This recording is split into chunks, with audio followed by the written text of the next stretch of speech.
Now, I'm very glad to welcome Charlie O'Donnell. He needs perhaps a little bit less of an introduction, but for the record, 20 years in venture capital, first analyst at Union Square Ventures, and then helped open First Round Capital's New York office. Founder and general partner at Brooklyn Bridge Ventures with over 100 companies baked. And this spring, ta-da, I hope you can see this, guys. Where do I have to put it? Founders Unfriendly, you know? Yes, you do have it.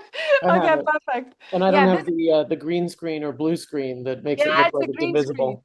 Yeah, okay. Next time you should think about this. Okay, so and as you could actually see, there's a lot of annotations already in this book. Well, there's two investors and two different lenses, and I'm very glad that Charlie is going to share his keynote today with us. Thank you so much. No problem. So, first of all, thanks for your time, and I really appreciate the opportunity to chat. So, I think the best way that I can kick this off is I did an event yesterday, and a guy came up to me and he said, I was the first person to buy your book at your first book event, your first book launch event. And he said, I read the first three chapters and I decided I should stop pitching investors. And that is the most useful outcome I could have had, because he went into kind of like an accelerator type program, and they set up all sorts of meetings for him because that's what you do in startup programs. You pitch, right? And he just kind of got sucked into it, to be honest. He hadn't quite fully done the work to understand whether pitching was the thing that was the right thing for the business, whether he had de-risked enough, and he felt like he hadn't spent enough time with his customers. And so he said, actually, I realized after reading your book, it would be a much better use of my time, instead of talking to investors, to go try and generate revenue and get this up to, sort of $1 million in revenue. I said, be careful, because if you get it up to $1 million in revenue, then you're going to want to get it to $2 million in revenue, and then you're going to want to get it to $3 million in revenue, and then you're never going to pitch VCs, because you're going to want to own this business outright. And he said, would that be the worst thing in the world? I said, no, absolutely not. So if you read the book, you may decide that you're on the wrong track, and maybe that's the best possible outcome. Like I hope that everybody reads it and finishes it and says, I'm doing exactly what I need to be doing. But that, so far, I haven't run into anybody who has said that yet. And I hope to be helpful in that regard. So let's talk a little bit about having an idea and deciding it's worth your time.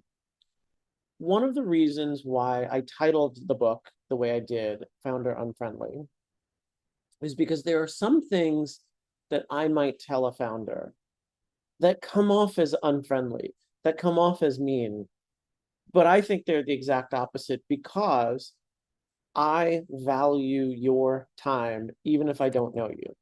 And you should value your time. You should keep a very, very high bar for your time and effort.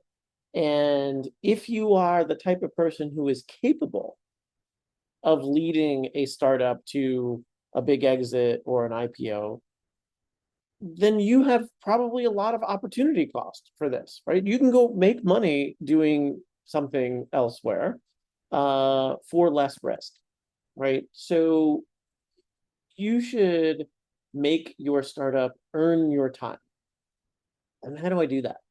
So I've been looking recently for opportunities to ask a founder and to kind of not poke holes, but to be constructively critical in a way where somebody didn't get offended, right? I don't want to just come and say, like, that's not a good idea. That doesn't make somebody feel good, particularly when they've already been working on it, right? By the time somebody gets to me as an investor, they may be 6 months into this, 9 months into this, a year into this. They may have quit their jobs. They may have raised some money from themselves, certainly, but friends and family. And to feel at that point like you are not working on the right thing can be very difficult. And so I wanted to be sensitive to how a founder is feeling in that interaction, because I don't want to make it antagonistic. So I thought about how I can do that. And I said, the question I should be asking is, what data that you have gotten from working on this has earned your time? And so let's think about that for a second, because it no longer puts us in the, I think this is a good idea, and the investor doesn't think this is a good idea. Like, that's not a good interaction, actually. That is not a productive conversation. You can't argue about your opinions, right? You have your opinion, I have my opinion, and then it just becomes sort of a fight. And if you know anything about the US political system, that's all we do here, is just we argue about our opinions, and they're all strongly held, and no one's really open-minded about it. But I like to go to data and say, well, what data has earned this? You can't answer that question with, I think a lot of people need this. I want to understand what you were looking at and what data you sought out and what indications that you sought out that earned your time, so that you said, this is worth working on, and this is the indication that this is worth working on, right? That you went to a bunch of prospective customers who were paying X dollars for something, and you said, if I gave you something much simpler that only had 3 out of these 10 features, but was 10% of the cost, would you switch right now? Right? And if you turn around and say, I have yet to meet a customer that wouldn't make that switch. Okay, that's interesting data, actually, right? I've talked to 10 customers, 20 customers, 50 customers, and said they would make that switch today. That's better data than this person finds it too hard to use that software, right? Well, okay, it's too hard, but that's very much like going out and asking a bunch of restaurants whether they pay too much for a cut from the delivery apps. Obviously, running a restaurant is a very tough business. Obviously, it's not a very high margin business. They all complain about how much of a cut they take on the platform, but none of them are willing to walk away. Very few of them are willing to walk away from that inbound volume and all of this sort of stuff. So the data is they're not acting on it, right? So the idea that you'll sort of come in and save them money, unless you have volume of customers, it is not going to necessarily be good data. So you want to be very careful about like what data is earning your time, because your time is very valuable. I want to spend a little bit of time talking about how else a founder spends their time. And this is another sort of big mistake that I see people working on projects. So recently I got pitched by a founder who I do some fundraising workshops. And this guy was an industrial designer, a big coffee fan. I don't drink coffee, but I understand that it is a very popular beverage. And he was creating a home appliance. I won't give away too much about it. That is a very high concept, very lovely design for a coffee related appliance. I am willing to concede that based on his background, based on who he was worked for, based on his industrial engineering chops, that this is the best version of this appliance that one could aspire to own. And he spent his whole deck talking about the design, the product, why consumers will love this. 0% of the deck was spent on go-to-market. Him and his co-founder have absolutely no background in acquiring customers from scratch. They both work for larger companies, companies that have very large budgets, companies that are well known in their space, that if they were to release a product or do, start selling something, it would be news. Okay. This was a major hole in this plan because they just spent all their time on the thing that they are most comfortable with. And that is often something that technical founders, product founders, they hope to build their way out of every problem. Now, there are some ways that you can do that. There are some ways that you can engineer product-led growth.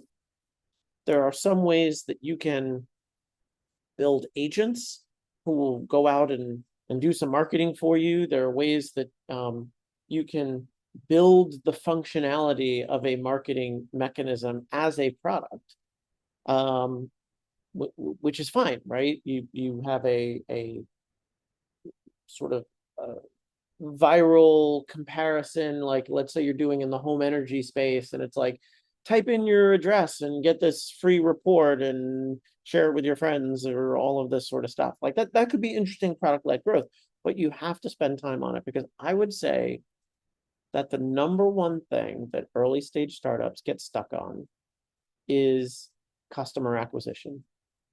And they stumble over this. They always think it is going to be easier than they think. And that even goes for B2B. That even goes for sales too, is reaching out to a customer and the cost of convincing them that it is going to be useful. So to go back to that restaurant example, years ago, I backed a company called Single Platform, and Single Platform helped restaurants manage their profiles and menus and hours and information across a wide variety of newspaper sites and maps and apps and all of this sort of stuff. And everybody else in that space at the pre-seed stage had like 4 cafes in Brooklyn who were testing a product that had not paid for anything yet. And I ran into a founder who had 100 paid customers before he even launched. Before he launched. He'd not even launched everything, and he took everybody's credit card. And it was so useful to them that they said, as soon as you light this up, as soon as you turn it on, we will pay. Here's our credit card. And I was astounded. And I said, I don't even understand how that's possible. And he ran sales at Seamless, which then became Grubhub, for 10 years. Like literally, if there was a book to be written on how to sell into a pizzeria, this guy could write the book. That is very different than selling into the CIO of Morgan Stanley or Goldman Sachs, right? When you sit across the table from the CIO at Goldman Sachs, you have a fairly straightforward assumption of how that's going to work, right? You understand how banks work. You understand what a CIO is. They have some budget. They don't have some budget, all of this sort of stuff. Imagine walking into a pizzeria and selling tech. Like, who actually even owns this place or makes the decision? Is it Uncle Tony behind the counter? Is it, some other, the 2 brothers who are always arguing that, they can't make a decision between themselves, right? Are they even in the shop? Like, that is a unique sale that if you had not done it before, you will spend your entire pre-seed round trying to figure out how to do that with any kind of economic efficiency, which meant that across the time that I was investing, almost 50% of the companies did not even have a product at the time that I wrote the check. So I was probably one of the earliest stage investors in New York. But if you were selling into small businesses like this in a B2B way, I would not write a check for you unless you had completed sales. Because the difference between having figured that out and not figuring that out for this specific type of sale was the difference between success and failure. I don't care what kind of product you had. I don't care how well it was built. Like this was a very unique go-to-market motion. And I think the same thing for consumers. We could debate all day about how useful a product is to someone, but whether you can cost effectively cut into their day when they've got kids to take to soccer practice, I know it's football, but here it's soccer. When they've got, all sorts of other things going on, is very hard, particularly in a world where social platforms now pay for distribution. Like 10 years ago, you could go viral on Twitter, Facebook, Instagram, what have you. Now, all of those platforms have very much matured. They are very much in the business of wanting you to pay for distribution as opposed to getting it in an earned way. And the other place where people often stumble from a go-to-market perspective is partnerships, influencers, people who have community. And this is a big stumble. The local phone company here, the local mobile company, Verizon, they have business development people who specialize in working with startups. And they will come to you and say, we are looking for interesting companies to partner with for our Verizon small business customers, of which we have, I don't know, 500,000 small business customers who use Verizon. And as a startup founder, you think, this is the golden ticket. This is all I got to do is just partner with these people, and I'm going to have tens of thousands of customers. Here's what happens in practice. Most people do not get paper statements for their bills anymore, but even the ones that do, you open the envelope, there's the first page of how much you owe, you pay it, and then there are these other pages, these little coupons, things that just instantly get thrown out, right? Like no one reads them, no one flips through all of the junk that they send you with that bill. For those of you who pay online, right, probably have it on auto pay. I could not tell you the last time I actually logged into my mobile company's website. But even if you do, somewhere buried in a link somewhere, there is a partners page and a long scrolling list of all of the partners, right? I would venture to say that a partnership with Verizon Small Business would probably net you a single customer a month, at best, because it just feels like they have a lot of customers, but it would be very different than if every single Verizon small business customer got a text message the moment your deal was struck and said, sign up for this thing. That would be very different. And it was interesting because I just got a email from, or pop-up or something from my bank about a payment platform called Pays. And immediately I was like, I want to understand how this startup got this deal, because literally every Citibank customer just got it. And very much like Zelle, it appears to be some kind of bank consortium thing. It's not some third-party startup. It's a bunch of banks got together and said, let's do Zelle for payments. And that's how this thing works. So it's their own thing. It's not a startup that actually got that. And I totally wasn't surprised. People do not often, for free, willingly hand you their customers. They are very protective of their customers, especially to a startup that is likely to screw up in all sorts of unpredictable ways, right? If I'm Citibank, I want to hold on to all my customers. I'm very, very careful about who I put in front of my customers, and I am very rarely going to do it for a pre-seed, seed, kind of thing. And as much as that's true for Citibank, it's also true for however many influencers you think you know. When their business is their audience, they are very protective of their audience. It is something that people do not often hand over willingly without some form of payment. And so when you think you have connections to a lot of people and you actually run through that conversion, what I would encourage you is to go talk to somebody who's done some kind of similar deal. When you think you have something and you just think the only thing I need is customers to see this, go find people who have done this equivalent customer journey, who have worked with a big company on a partnership, who have spent money on paid advertising, who have followed an influencer strategy, and just say, what did you learn? And were your expectations met?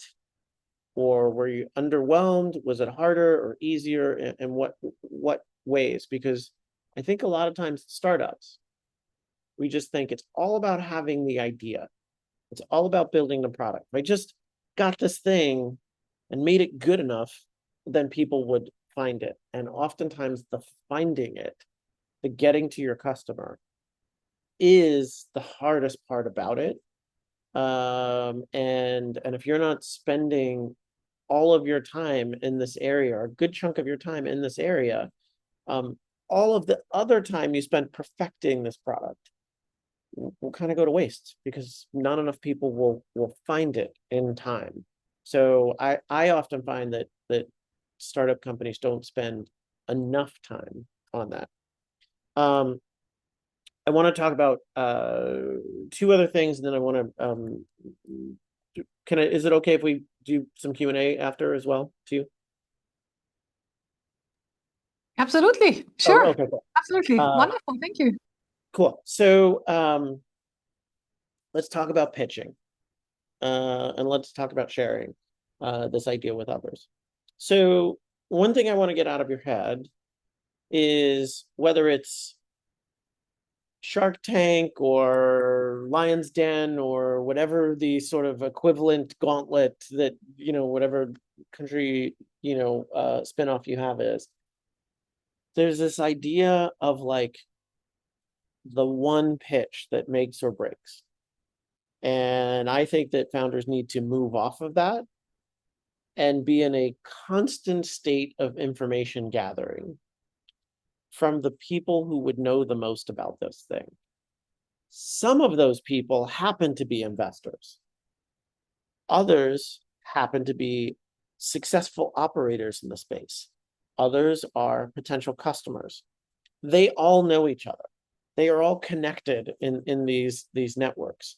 And so when you encounter an investor, as opposed to saying, oh, this investor is good for a pitch, I'll pitch them, you're missing out on the potential that like this investor, if in fact they invest in enterprise security, undoubtedly knows a lot of buyers in the enterprise security space that they have introduced their portfolio companies to, that they have pinged every so often to hear about who has pitched the buyer. Like what companies did you just start using the software of? Because I want to know, because maybe there's a funding opportunity for me.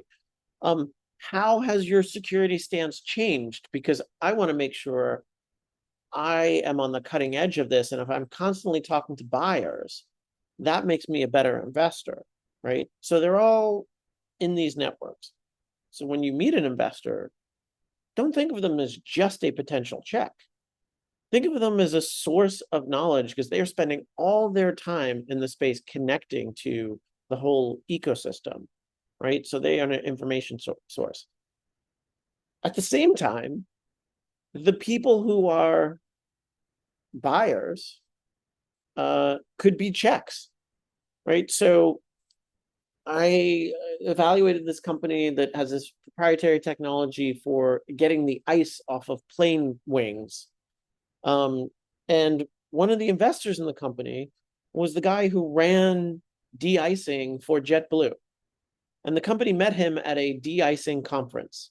Now, if you really want to imagine a fun time, the de-icing conference has to be where it's at. I'm sure it was probably in a very warm place. But there's a whole conference full of people talking about ice on plane wings. I don't know what the happy hour was like, but I imagine it was a fun time. But this guy was a person they talked to as a potential customer, and he was so knowledgeable about the space and thought they had such a good solution, and he was successful enough. I'm a little bit surprised that you can make enough money de-icing planes at JetBlue to be an angel investor, but this guy reached his hand into his pocket and wrote a check. And so when I see the advisor slide on every deck of knowledgeable people, potential customers, I always think those are people who were successful enough to write a check but didn't. Why didn't they write a check? Why did they only want to be an advisor? Why did they only want to get free equity upside but no downside? Why didn't they want more equity in this company? So those people who were very, very knowledgeable could also be checks. They are a great signal when they are checks. Or they could have a network of checks, right? Because they might be the experts that VCs often rely on to reach out and say, yeah, actually, by being, one of the top CISOs at a Fortune 1000, company, I'm often in conversations with investors because they're often pinging me about stuff. I can make lots of intros for you. Successful investors in the space, same thing, right? So I think founders don't spend enough time with, call it, the 50 most knowledgeable people and really swing for the fences, right? If somebody built a company in this space and sold it 5 years ago for $2 billion, you got to find a way to talk to that person, right? And by the way, finding that person's email address and getting an audience with them, it's probably one of the easiest things you're going to do compared to every other hard thing you need to do to build an IPO-able company, right? Why would they spend time with you? Because their whole life was the space. You're going to ask them some interesting questions. You're going to give them an opportunity to step back and be like, how would I do this differently? Or, hey, I sold my company for $500 million. And since then, the acquirer has totally screwed it up. And so screw those guys. I can't wait for you to crush the company that acquired me. I got my money already. Yeah, sure. I want to help you be a part of this next thing. I made $500 million doing this thing.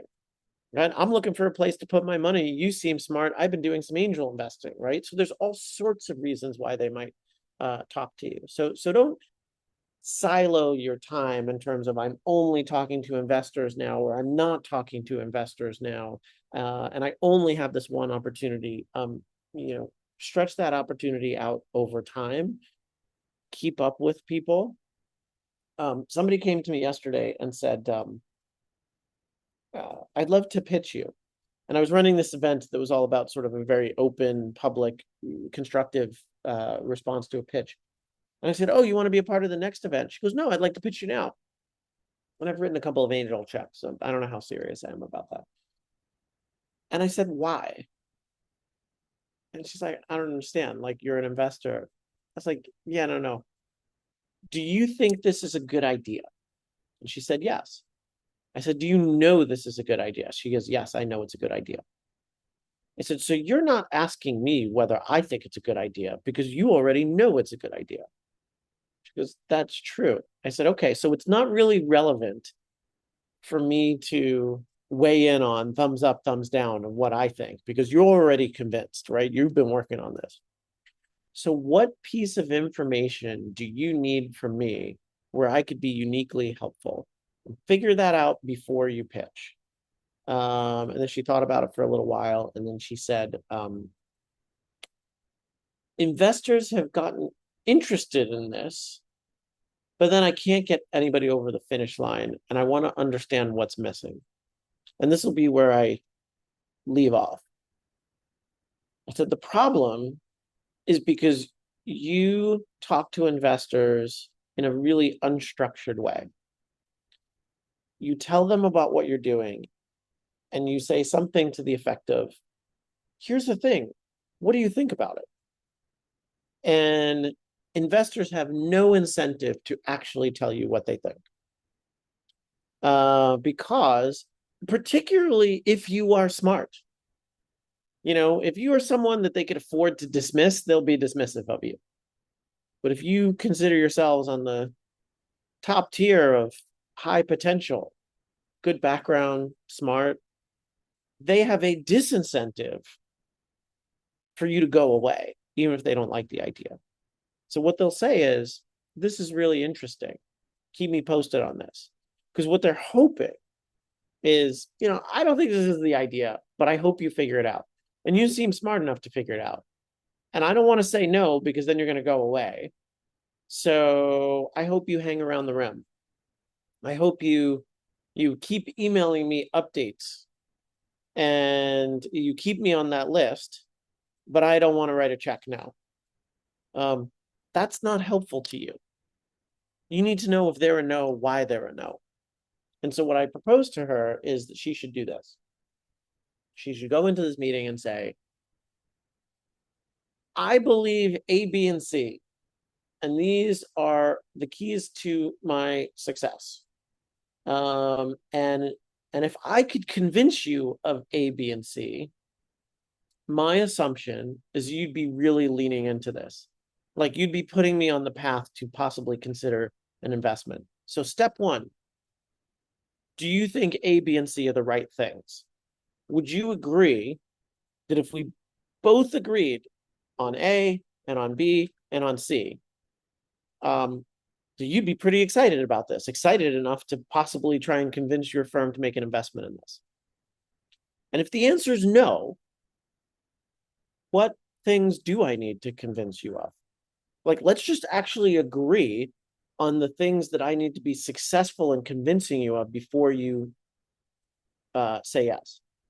And the feedback you might get is, I just really hate this space. I never want to invest in anything about this space. There's nothing you could tell me about it to ever go back into ad tech again. And so, great, good information. You know what? I'm going to give you back the remaining 45 minutes of this meeting. I'm sure you've got plenty of emails to answer. I've got customers to call. Let's leave it at that. Let's not spend the rest of the time in this meeting. Once you get some sense of agreement of like, yeah, these are the things, right? You deliver your pitch, you try and make your convincing arguments. You got to leave enough time at the end to circle back to those things. Hey, at the beginning of the thing, we both agreed that if I did a good job convincing you of X, Y, and Z, you'd be pretty interested. Let's talk about how I did. Do you believe A? Do you believe B? Do you believe C? And if they say yes to all the things, then when they say this is interesting, I will take it back to my team. You could say, I'm assuming since you said yes to all these three things, the way that you're going to take it back to your team is you're going to say, hey, team, we should invest in this. And not, I saw this thing, what do you think? Because that is two very different levels of enthusiasm. And you need to know how enthusiastic they are, because you're going to pitch 20 people. If all 20 people come back and say, yeah, I want to get some more eyes on this, you're right, this is very interesting, and I'm excited about this, here's the work I need to do on it, but yeah, I do want to move forward on this, and you get that from 19 out of the 20, you're in good shape. If you pitch the 20 and they're like, yeah, I don't know if this is right for me, but I'll go see if anybody else in the team is interested, and that's 19 of the 20, you are in very different position fundraising wise. Even though if you didn't ask any of those questions, most people would be like, yeah, fundraising's going well. I pitched 20 people. They all seem interested, right? That's what most people do. And they all feel like they have the same level of interest going across all of these meetings. When somebody turns you down, and you will get turn downs, in my whole career, I have only seen one company not get a turn down from any investor. So it happens rarely. You should ask why. And if they say it's too early, you should ask, what is the thing that I said that I was going to do that you are effectively making a bet that I cannot do or won't be able to do? I want to know, because that's what too early means. Because if I had perfect information that you will be able to do everything you said you were going to do, I would write the check now because the stock is cheap now. Why would I wait till you accomplished it? Right? So you need that information back. Or you want to know, they believe that I'm going to do everything I said, but they think that if I do all of that, the opportunity is not big enough. That's good information too. You want to know which thing you are. It's kind of a fire hose of stuff. I want to take a pause to breathe. And I want to know how I can be helpful to you and what questions you have about some of the things I said. I saw a couple of head nods. I don't know if you've already gotten back some that's interesting from some investors. But what questions do you guys have before I keep going?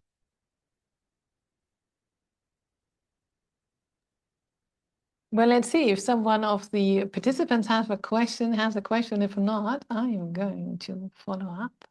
I'm happy to hear from you and your question. Okay, then, well, it has to do, as I said, this is the book. I don't know if you can see it, and I'm sorry, but I'm old-fashioned, so I'm writing in it. I'm That's making fine. It's your book. exactly. So I do know how dear books is, but I like to be tangible with things. So, your book is called Founder Unfriendly. One of the first thing I noticed, Founder Unfriendly, and that's clearly a provocation, right? And I was wondering, actually, when I first held it in my hands, there was a smile on my face, and I was wondering what's the most founder unfriendly thing that you think American investors have largely stopped doing? Because I can read a lot of things that they're still doing. Is there anything that you think they stopped doing? So you want me to think about something that VCs have learned? Yes, exactly. It's an educational space we're in, okay? And I have already a whole That is a book short about, list. That is okay. a short list. We have learned nothing ever. I mean, look at now, right? We're paying, companies with $100,000, $200,000 of revenue that are in the AI space are getting pre-money valuations of 30 and 40. We've learned nothing. We've learned absolutely nothing. You would think that buy low, sell high would be the most basic of investor lessons, and we still haven't learned that. I'll say this actually. Not all investors are created equal. And there's a big difference between investors who have achieved success and those who haven't. Those who have already achieved success or who are more confident in themselves will take more risk. Mm-hmm. And you don't know what somebody else, the position they're in, is necessarily. But I'll tell you one way that this comes out. There are some investors here who focus on underrepresented founders, and they are more recent in their investor their careers. They're earlier in their careers. They might have raised a fund one. And what sometimes happens when you're dealing with an investor, and actually this is any investor who is dealing with fund one, they're not totally convinced they're going to be able to raise a fund two. Mm-hmm. Or when somebody is an investor at NEA or Atomico or whoever, right? They perceive almost no risk that there will be another fund. So they can afford to lose money on you because they feel like they will, Index Ventures is going to be able to raise 3 funds from now until they stop performing, right? So they can afford to take risk. And when you run into an investor who feels like they cannot afford to take risk, that's when you get questions that don't belong in a pre-seed meeting, like a layer of due diligence that just does not make sense for the stage because they're afraid to screw up. And sometimes you run into that when you are dealing with angel investors, business angels who don't do this on a regular basis, or who, you know, kind of can't really afford to lose the money, right? And so there's a really big difference when you're talking to successful, high confidence investors versus people who are risk averse. And they all kind of have the same title. And I think there's a big difference between those two. Thank you. Any other questions from someone else? Just one really. Hi, that was really cool, and I might be going out on a limb here, but since you already mentioned them, I've had the dubious kind of privilege of engaging with some of the celebrity investment space in the past. And I don't mean to be too disparaging about Dragon's Den and Shark Tank and so on, but they seem to be to the investment world what Big Brother was to kind of relationships. You know, a bit entertaining, but That's a great analogy. questionable value. I'm just wondering what you feel the influence has been of those mass media investortainment on founders and the startup ecosystem. Any good or bad, or It's actually a really, really good question. And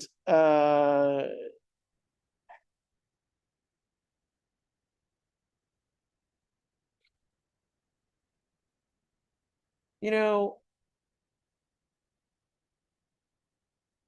first of all, like, okay,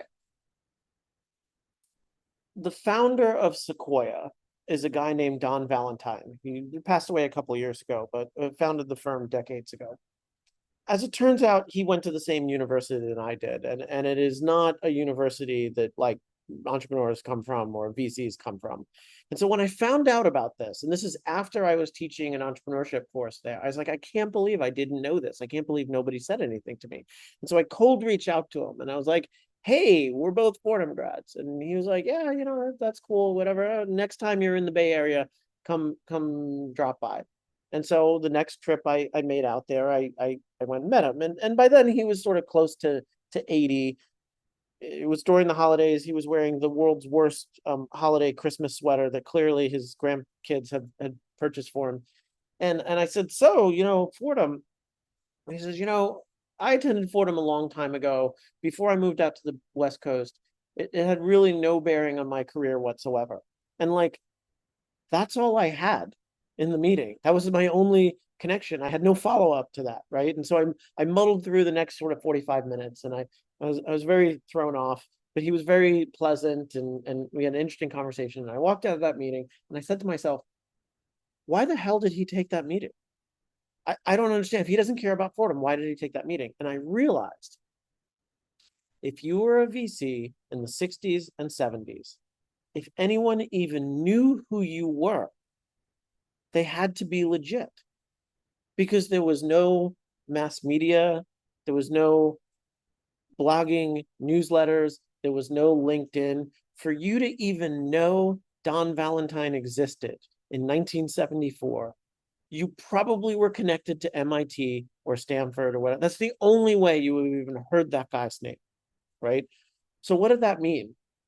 It meant for him, his job was a lot easier because he basically took every meeting, right? Everybody who asked for his time was in some way legit, right? Because that was the only people. So now, these days, you have a lot of noise, right? So like anybody who watches those shows can search on Google or Claude or wherever, get a list of VCs and go pay a database to get their emails. And it's just a fire hose, right? So it is like incredibly noisy. So for a VC, it makes our job harder because everybody feels like they have a really good idea.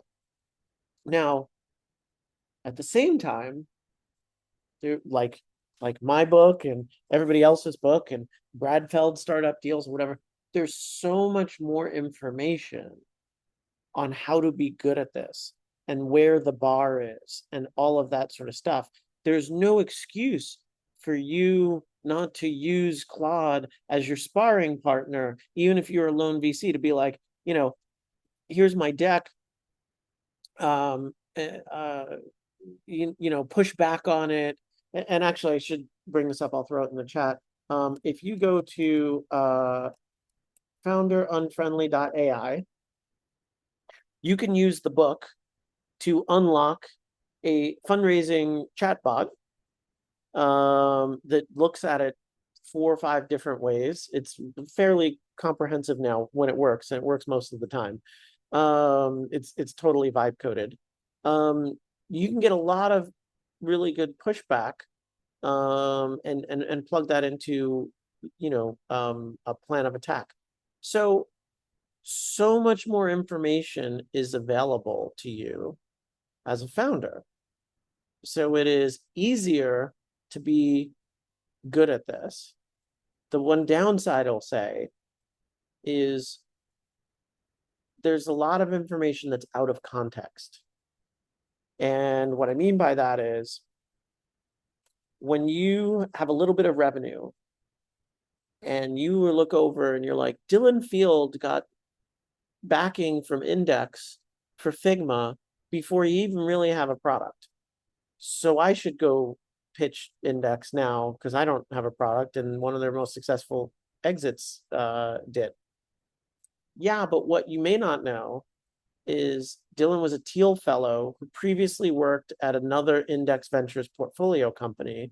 And so when that VC used to go into those board meetings, he'd walk into that office and the founder would say, keep an eye on this kid, Dylan. He's going places and he's a Teal Fellow and he's special and all that sort of stuff. That's not comparable, right? Like you don't have that kind of intro. And so when you hear this company didn't have a business model, this company didn't have revenues, here's how these guys did it, here's how this company launched, there's a lot of missing context that goes into that you don't see is sort of under the hood. I mean, we had a company when I was at First Round Capital where we had missed out, I wasn't there yet, but they had missed out on investing in Foursquare. And so the next similar company that came into pitch, they invested in. And like that founder thinks that he did this terrific pitch. And what he doesn't realize is they all had a little bit of a chip on their shoulder for missing out on the other deal. So they convinced themselves that he was going to be the next thing, right? Like you can't replicate that. And so I think that like having all this information out there makes you feel well informed. And you may not be, because the thing about entrepreneurship and all the success is the 1% of the most successful people know 99% of what you actually need to know to be successful. And if you're not in the room, part of something that got big, you don't know nearly as much as all of the people that imagine that they know something and are more than willing to create a newsletter about it or put out their learnings and all of that sort of stuff. So it's a really interesting question and inspired a lot of thoughts in me, but I would say that it is good and bad depending on how you use it, like any other information. Cool. Thanks. And really interesting site. Thanks for sharing. Thank you. Any other questions before they kick me off? Okay, Yeah, if you allow me, yeah. Thank you very much for your insights. As founders, we are encouraged to validate ideas through low-cost experiments always, like as MV, yeah, minimum viable products and so on. But some transformative ventures, like as those ones that especially are engaged with digital transformations, ultimately require substantial investment in technology or infrastructure or data. At what point does an investor become willing to move beyond capital efficiency and back more expensive long-term opportunities? What evidence would you expect to see first to go in this investment? It's a really, really fair question because we are in the sense that anybody can build anything on the cheap. And there are instances where if you are doing biopharma security that, you know, for a product that needs to get sold into Merck, that's not the thing you vibe code on Lovable, right? That needs like real investment and expertise and know-how. And so there are certainly lots of investors who are willing to do that. I think it is different for every company, and I think it's like it's not just some bar. It's just that like the way you convince an investor to go into something big is to share why you think that additional investment is worth it. And it's like convincing them of where your insight comes from. And so the way I think about it is this. There are three groups of entrepreneurs. First division of entrepreneurs is smart and not smart. That's an easy one. There's some people you sit across the table and you're like, I don't think this person has the capability of doing this thing. Fine. Any first-year analyst can get rid of that person. In the smart category, there's has done their homework or not. And there are some very smart people who can talk a good game that frankly are not incredibly well positioned to have all of the insights necessary to be successful. And so I think of, for example, like there's a software that runs like half of the things going on in universities called Blackboard. And Blackboard is like built in like the late 90s, and it's terrible software, and like everybody uses it, and they've got their tentacles into all the different functions of a university. There are some very smart people who have gone and said, I'm going to disrupt Blackboard with a better product. And they don't really know the inside of how a university decision-making process works within IT. But if somebody who helped Blackboard build out that thing or has insider knowledge of, listen, I know you think this company can't be disrupted, but there's this wave of technological change coming, and here's the evidence I have for it, and they are not well positioned for that. At that point, you're having what looks like an insider conversation, a conversation that you can't just have with anybody. And so an investor is willing to take more risk when they feel that the person across the table from them has insight that can't be gotten elsewhere, that has unique insight that not everybody is going to be able to get, about how to build, about how to execute. And that's really what you're convincing somebody of. If say like, hey, I was the customer, I have unique insight into these customers. You should believe me about what I'm saying about this thing that I haven't fully built out yet because I need more money to do it, because this is where my thoughts on this are coming from. And that's where the conversation is being had. And frankly, not that many people can make a convincing argument along those lines. Thank you. Thank No you.